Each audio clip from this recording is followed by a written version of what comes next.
when a firefighter at Station 7 in Belle, West Virginia, radioed his buddy at 11:30 on a Tuesday night and said, "The kid's back."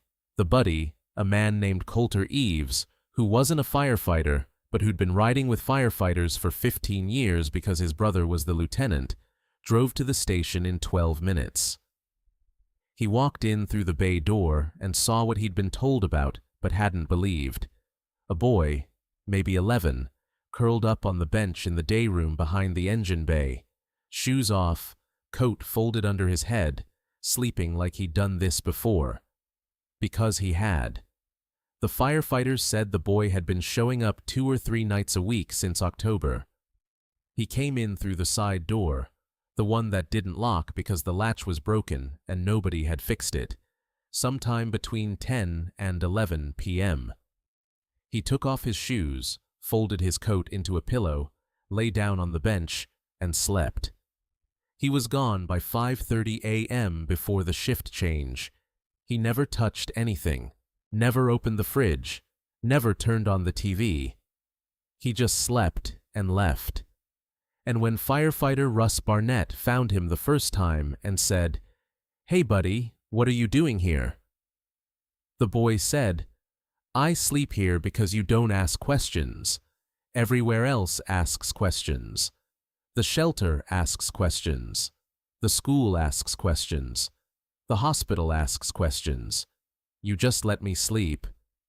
And Russ, who'd been a firefighter for 14 years and had seen a lot of things walk through that bay door, didn't ask questions. He let the boy sleep. He told the crew. The crew let the boy sleep.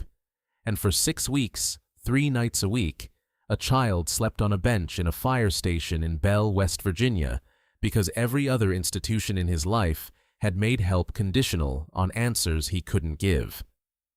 Station 7 sat on Route 60 in Belle, Kanawha County, a volunteer station with a paid lieutenant and a rotating crew of 8. The building was brick, built in 1978, with 2 bays, a day room with a TV and a couch and a bench, a kitchen that always smelled like chili or burnt coffee, and a side door with a broken latch that had been on the maintenance list since March. The side door was the boy's entrance, his exit, his unlocked invitation. Coulter Eves was 39 years old, 6 feet 0 inches, 255 pounds, with a black beard and hands that had been doing drywall for 17 years. He could tape, mud, and sand a room in his sleep, and his knuckles had the permanent white dust of a man who worked with joint compound every day. He was chaplain of the Kanawha Valley MC, an 11-member club based out of South Charleston that met at the VFW on Route 60 and rode the river roads on the 1st and 3rd Saturdays. Subscribe to Asphalt Angels and hit that notification bell, because this story starts with a boy who chose a fire station bench over every other option because the bench didn't come with paperwork. Coulter walked into the day room. The boy was asleep. Thin. The kind of thin that accumulates, not the kind that happens all at once. Brown hair, long enough to cover his ears, wearing a gray sweatshirt and jeans and white socks that had been washed so many times they were translucent. His shoes were lined up next to the bench. Old Nikes, clean, laces tucked in. Everything was neat. The coat was folded tight, squared at the corners. The boy slept on his side with his hands between his knees, and his knees pulled up, and he took up as little space as physically possible, like he'd been trained to be small. Russ came over. "That's him. He's been coming since October. We call him Bench. He doesn't give us his name." "He never told you his name?" "He told me the fire station doesn't ask questions. I respected that. Maybe I shouldn't have. But he was sleeping and he was safe, and I figured if I pushed, he'd stop coming. And then he'd be sleeping somewhere worse." Coulter sat in the chair across from the bench. He didn't wake the boy. He waited. At 5:15 a.m., 15 minutes before the shift change, the boy opened his eyes. He saw Coulter. He saw the vest. He sat up fast. I'll go. I'm leaving. You don't have to go. I'm not a firefighter. I'm just a guy. My name's Coulter. What's yours? The boy evaluated him. The scan. Hands. Posture. Vest. Patches. Tattoos on the forearms. Blackwork. Geometric. Nothing threatening. The boy made a decision. Sawyer. Sawyer Bragg. Sawyer, how old are you? 11. And you sleep here? 3 nights a week. Tuesday, Thursday, Saturday. Those are the bad nights. What makes them bad? Those are the nights she has people over. If this story has touched your heart, share it with someone who needs to hear it, and subscribe to Asphalt Angels. Because an 11-year-old boy had memorized which nights were dangerous and built himself a sleep schedule around them at a fire station with a broken side door. Who has people over? My mom. Her name's Jolene. She has people over 3 nights a week, and they're loud and they smoke things, and sometimes they fight, and sometimes they break things, and sometimes there's a man, I don't know, asleep on the couch in the morning, and sometimes there's a different man asleep on the couch in the morning, and I can't sleep when they're there, because the noise goes until 2 or 3 a.m., and because I don't know who's in the house. I can't sleep in a house full of strangers. What do they smoke? I don't know what it's called. It smells like chemicals, like burning plastic. She does it in the living room with them, and the whole house smells, and I can't breathe right when the house smells like that. My room is upstairs, but the smell comes through the vents. I put a towel under my door. I put my face by the window. It doesn't help. So I leave. Where does she think you go? She doesn't think about where I go. On those nights, I don't exist to her. I could be on fire, and she wouldn't notice because she's somewhere else, even though her body's on the couch. I walk out the front door at 10 p.m., and nobody looks up. Nobody says, "Where are you going, Sawyer?" Nobody says, "Be safe." Nobody says anything. I walk out, and the door closes, and the music keeps playing, and that's it. How'd you find the fire station? I tried other places first. The first few times I slept at school, under the awning by the gym door. But it rained in October, and there's no cover, and I got soaked, and I went to school the next day in wet clothes, and the nurse asked me why I was wet. And I said, I walked in the rain, and she almost called someone, but I talked my way out of it. After that, I tried the library, but it closes at 8. I tried the church on Davis Street, but the doors are locked. I tried the Walmart parking lot, but security kicked me out. Then I walked past the fire station one night, and the side door was open. Just open. And inside, it was warm, and the lights were low, and there was a bench. And I thought, firefighters save people. They don't interrogate people. They don't fill out forms first and help second. They just help. So I went in, and I slept, and nobody woke me up, and nobody asked me to explain myself, and I came back the next Tuesday, and the door was still open. If you're watching this story, hit that hype button right now. It's free, takes 1 second, and helps these stories reach the people who need them. Now, back to the story. Sawyer, has anyone at school noticed? I fall asleep in class on Wednesdays and Fridays, the days after the bad nights. My teacher, Mr. Holly, moved me to the back of the room so I wouldn't disrupt the class. He thinks I'm lazy. He's not mean, he's just wrong. He thinks I'm a kid who stays up playing games. He said, Sawyer, you need to manage your screen time. I don't have screen time. My phone is a flip phone from 2019, with 12 minutes of prepaid credit left. I don't stay up because I want to. I stay up because there are strangers in my house smoking things that make the walls smell like a factory. What about the nights you're home? Monday, Wednesday, Friday. Those are the quiet nights. She works the early shift at the gas station on Monday and Wednesday, so she goes to bed by 9. Fridays she's usually tired from the week, so it's calm. I can sleep on those nights. My room is fine when it's just us. I've got a bed, a blanket, a lamp. It's a regular room. It's the other nights that aren't regular. The other nights, the house isn't mine. Does your mom ever check on you? Sawyer was quiet for a few seconds. She used to.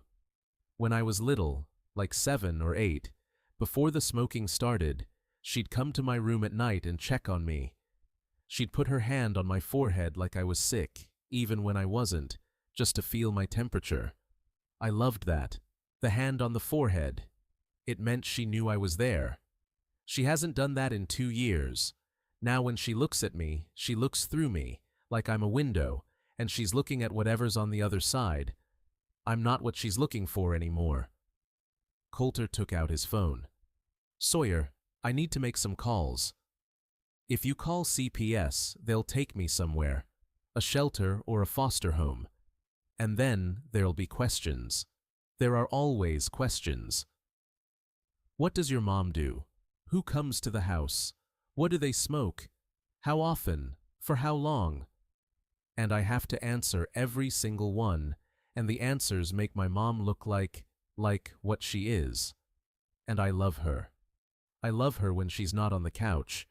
I love her on Mondays and Wednesdays and Fridays when she's just my mom, and she makes spaghetti and watches TV, and falls asleep at 9, and she's just normal. She's a normal mom 3 days a week. She's not my mom the other 4. You love her enough to protect her. I love her enough to sleep on a bench so nobody finds out. That's what this is. The fire station isn't about me. It's about her. If I sleep at home on the bad nights and someone hears the noise, or smells the smell, or sees the strangers, they'll call someone. If I'm not there, I can't be the evidence. I remove myself so the story doesn't have a witness. If Asphalt Angels has become part of your week, consider joining the channel membership.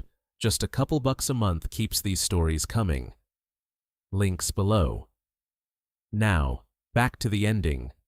Coulter called 911. This is Coulter Eves.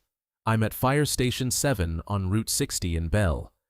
There's an 11-year-old boy named Sawyer Bragg who's been sleeping here 3 nights a week for 6 weeks because his mother hosts people at the house who use substances and create an unsafe environment. The child leaves voluntarily to avoid the exposure. He's been sleeping on a bench in the day room. The firefighters have been aware and have let him stay. The home address is, he looked at Sawyer, 1140 Kanawha Avenue. 1140 Kanawha Avenue, Belle. I need CPS and a deputy at this location. He texted the Kanawha Valley MC group chat. Station 7 in Belle. 11-year-old sleeping on a bench at the fire station 3 nights a week. Mom's house is a drug scene on weekdays. Kid's been removing himself so nobody finds out. Need brothers. 4 brothers arrived by sunrise. Maddox, Klein, Beckett, and Early. That's the title number.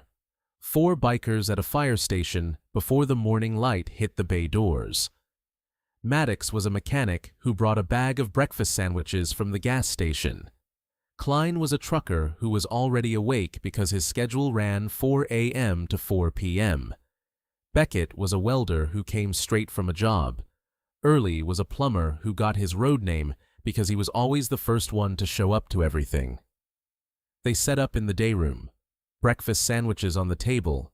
Coffee from the station pot. Sawyer sat at the table and looked at the food. This is breakfast? This is breakfast. I usually eat at school. Free breakfast program. I'm the first kid in the cafeteria every morning. Mrs. Laney, she runs the line. She starts serving at 7:15, and I'm in the door at 7:14. She says, "You're my clock, Sawyer." She doesn't know I'm her clock because I haven't eaten since noon the day before. He ate 2 breakfast sandwiches. Then he drank a carton of orange juice that Maddox had brought. Then he ate a 3rd sandwich. Klein watched him eat and said nothing. But his jaw was working like he was chewing something that wasn't food. A Kanawha County deputy arrived. CPS caseworker Dawn Harless arrived 30 minutes later, a woman with glasses on a chain who'd been doing child welfare in the county for 19 years. She'd walked into every kind of house in Kanawha County, the loud ones, the quiet ones, the clean ones that hid filth, the filthy ones that hid clean kids. She sat with Sawyer at the day room table while the firefighters pretended to do truck checks in the bay. "Sawyer, tell me about the nights," he told her. Same flat delivery every kid in these stories has. The voice of someone who's been living inside a fact so long, it stopped being shocking and became arithmetic. Tuesday, Thursday, Saturday. 10 p.m. departure. Side door. Bench. Coat pillow. 5:30 a.m. return. 18 nights. The chemicals. The strangers. The vents. The towel under the door. The mom who used to put her hand on his forehead. Dawn wrote it all down. Her handwriting stayed steady through the chemicals and the strangers and the vents. It broke on the hand on the forehead. She paused her pen and looked at the boy, and the boy looked back, and neither of them said anything about the pause. Dawn went to 1140 Kanawha Avenue at 7:30 a.m. She came back at 8:15.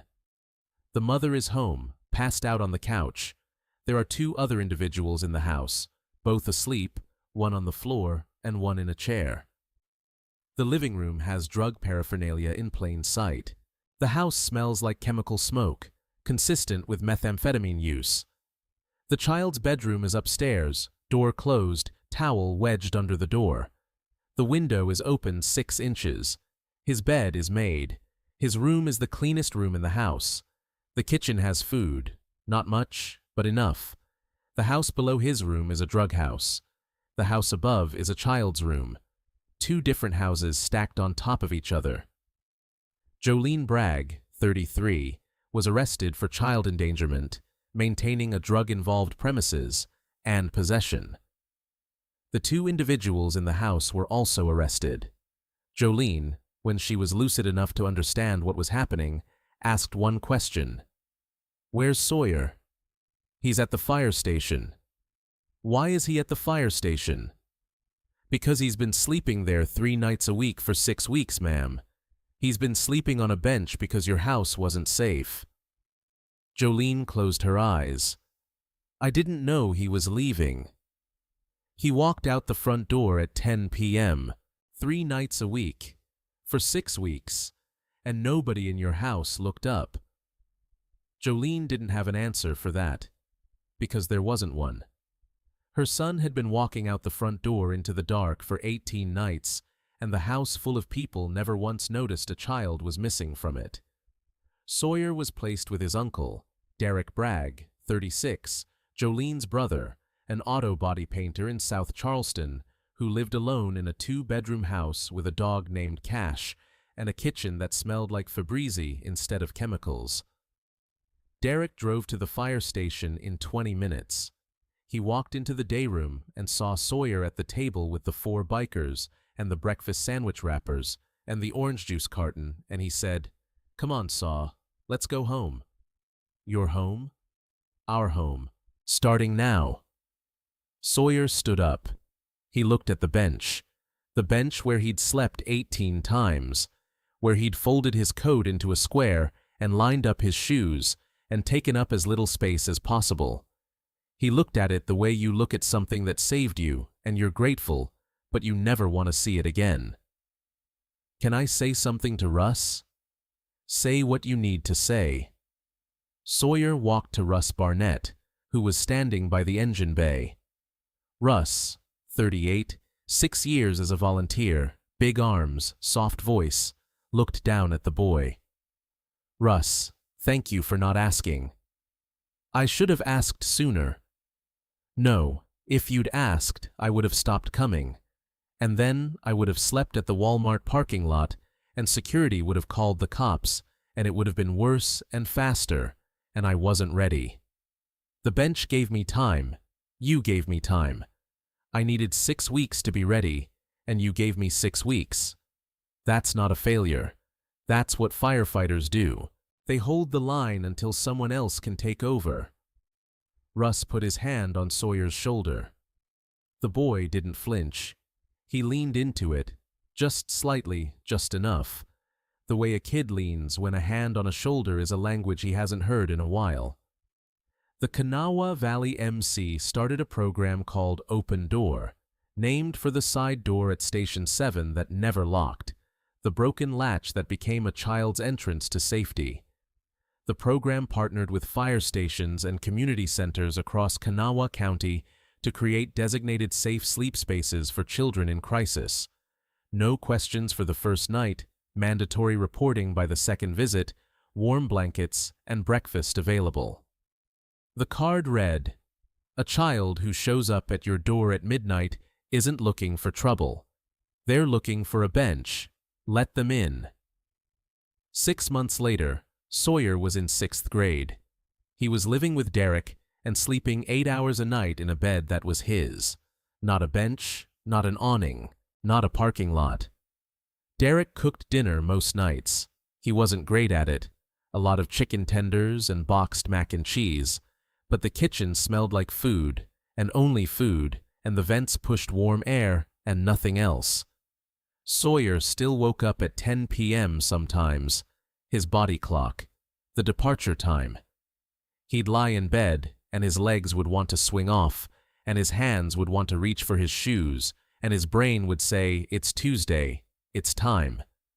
Then Cash, the dog, would jump on the bed and put his head on Sawyer's chest, and Sawyer would put his hand on the dog's head and lie there until the feeling passed. It took about 10 minutes most nights, some nights longer. His teacher, Mr. Holly, apologized in November, pulled Sawyer aside after class and said, "I moved you to the back of the room because I thought you weren't trying. I was wrong. I'm sorry." Sawyer said, "It's okay. You didn't know." Mr. Holly said, "That's not an excuse." Sawyer said, "No, but it's true. Nobody knew. That was the whole point." Jolene was in a court-mandated treatment facility in Charleston. She'd been there for 4 months. She called on Sundays. Sawyer talked to her for about 15 minutes each time. The calls were careful, not cold, but careful, the way you handle something that broke once and might break again. He asked about her program. She asked about school. Neither of them talked about the bench or the fire station or the 18 nights. Not yet. Maybe not ever. Some things exist as facts between people, and the facts don't need narration. He left. She didn't notice. They both know. That's enough. Coulter drove past Station 7 one evening. The side door was fixed. New latch, new lock. The maintenance list had finally been addressed. The bench in the day room was empty. The station was lit, and the crew was inside, and the bay doors were closed against the cold. He looked at the side door with its new lock, and he thought about a boy who'd found safety through a broken latch, and he hoped the door was fixed, because nobody needed it anymore, not because someone had closed it on the next kid who would. Be the one who lets a kid sleep before you ask them why they're tired. Thank you for watching this story. If it reminded you that a child who disappears at night isn't sneaking out, they might be escaping in, please share it. Subscribe to Asphalt Angels for more stories proving that sometimes the safest place a kid can find isn't a home or a shelter or a school. It's a bench in a fire station with a door that doesn't lock. Tell us in the comments, was there ever a place that kept you safe when home didn't?